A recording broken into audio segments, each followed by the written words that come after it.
It needs to be said. I can relate to that young lady, and I felt for her. Mm-hmm. I know what it's like to be hated. I know what it's like to be a Black woman and hated because of my color. The sound of a basketball bouncing on hardwood is supposed to be the most comforting rhythm in sports. It's the heartbeat of competition, the pulse of the game we love. But sometimes, that rhythm gets broken by something ugly, something that shakes the very foundation of what we believe sport should represent. And right now, in the world of women's basketball, that rhythm has been shattered by a single, brutal moment that has ignited a firestorm of controversy. But what if I told you that the fallout from this one incident goes far beyond a simple foul? What if I told you that it has forced a legend to speak out in a way she never has before, revealing a truth that the league might not be ready to hear? We're talking about a moment during the Phoenix Mercury game that has fundamentally altered the perspective of one of the greatest basketball players to ever live, Cheryl Miller. We're talking about a shove that has left a young star, Caitlin Clark, wondering, what's next? We're talking about a reputation in ruins and a league at a crossroads. This isn't just a story about a basketball game. This is a story about legacy, integrity, and the soul of competition. Have you ever seen a professional athlete subjected to the kind of discrimination that Caitlin Clark has experienced during her career? The answer might be more complex than you think. Let's get into it. The scene was set for a classic WNBA matchup. The tension in the arena was palpable, the energy crackling with the anticipation of greatness. Caitlin Clark, the reigning phenom, the player who has drawn unprecedented eyes to the league, was doing what she does best, orchestrating the offense, hitting impossible shots, making everyone around her better. She wasn't just playing, she was performing. But there's a dark side to being the best. A shadow that follows you everywhere you go. And for Clark, that shadow has a name and a number. But on this particular night, it wasn't about just another hard foul. It was about something far more sinister. You see, in the heat of the game, Clark was in a vulnerable position. She was trying to deal with getting stabbed in the eye. Literally stabbed in the eye. Now, imagine the pain. Imagine the immediate shock to your system. You can't see. You're disoriented. You're trying to protect yourself. Your sole focus is on survival, on regaining your composure. This is the moment of greatest weakness for any athlete. It's the moment when your defenses are down, both physically and mentally. You are completely exposed. And in that exact moment, at the very peak of her vulnerability, Alyssa Thomas made her move. But this wasn't a basketball play. It wasn't a hard foul to prevent a layup. It was a cowardly act from behind. A shove that sent Clark crashing while she was completely helpless. You heard that right. While Clark was trying to assess the damage to her eye, Thomas took the opportunity to physically assault her from the blind side. It's not a basketball play when someone is in that position. It's an act of aggression, a moment of predation. And when Cheryl Miller saw the footage, she reacted not just with surprise, but with unbridled fury. Cheryl Miller is a woman who has seen it all. She was the top player in a league full of incredible athletes from 1982 to 1986, back when the game was arguably at its most physically taxing. Opponents tried to physically intimidate her constantly because they simply couldn't match her extraordinary basketball IQ. She's been elbowed, shoved, knocked down, and physically punished. She knows what it's like to be the target. She knows the difference between championship-level defense and cheap shots. And in her words, this shove was the most cowardly act I've seen on a basketball court in decades. Decades. Let that sink in. Cheryl Miller has been a part of this game for over 40 years. She has seen the most intense rivalries, the dirtiest plays, the most physical eras. And she said this was the most cowardly thing she has ever witnessed. That is not a statement made lightly. That is a bombshell that rocks the very core of the WNBA. For a legend to come out and use that kind of language, it tells you everything you need to know about the severity of the moment. Now, let's talk about the aftermath, because this is where the story takes an even more devastating turn. Alyssa Thomas, who has built a reputation as one of the league's most fierce and formidable defenders, is utterly heartbroken by her realization of how this is being perceived. But what has shattered her isn't just the criticism, it's the way Cheryl Miller framed the narrative. Miller, a fellow legend, essentially painted her as something far worse than a dirty player. She painted her as an inadequate player who has resorted to unethical tactics because she lacks the actual basketball skills to match her superior opponents. This is a devastating blow to any competitor's ego. Being called a dirty player is one thing you can own that, say you were playing physical, get fined, and move on. But being told that you employ questionable methods because you can't compete at the highest level, that cuts to the very essence of who you are as a professional. Miller emphasized that in her time, if you had a problem with someone, you faced them like a warrior. You didn't wait for their back to turn to act like a predator.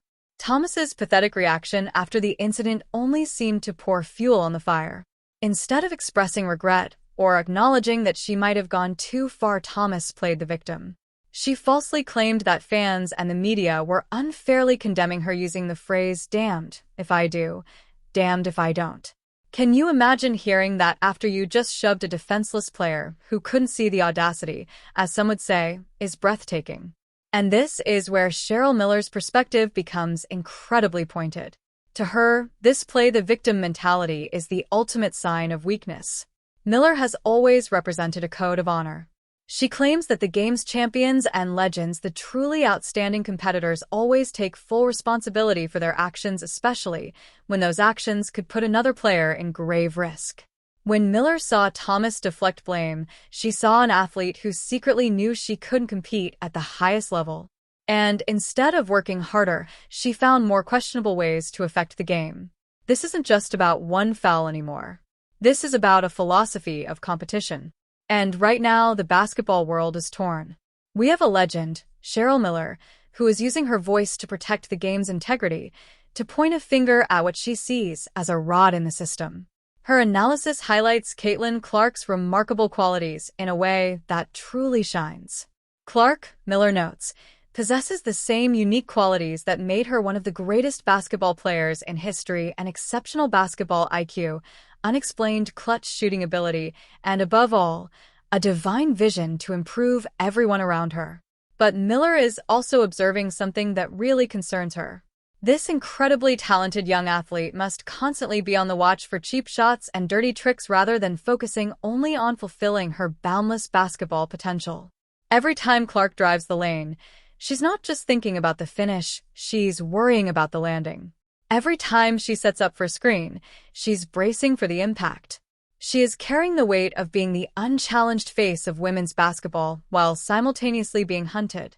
She is going through far more adversity than the majority of athletes go through in their lives, and she is only 22 years old. Miller's message was clear. Alyssa Thomas's approach represents all that is wrong with certain players' choice to play Clark instead of pushing themselves to match her exceptional skill level. It is concerning that Clark is physically assaulted when she is at her weakest. According to Miller, this behavior is the worst basketball competition she has ever seen. But as a result, the basketball community was talking about Cheryl Miller's contentious comments. She compared Clark's predicament to her own work experiences with physical intimidation. She didn't, however, hesitate to call attention to something that uplifts Clark and appropriately contextualizes her situation. She declared that every cheap shot, every shady move, and every attempt to scare her only made Clark more determined to prove her superiority by skill alone. And then she made a statement about the league's future that is currently making the rounds on social media like wildfire.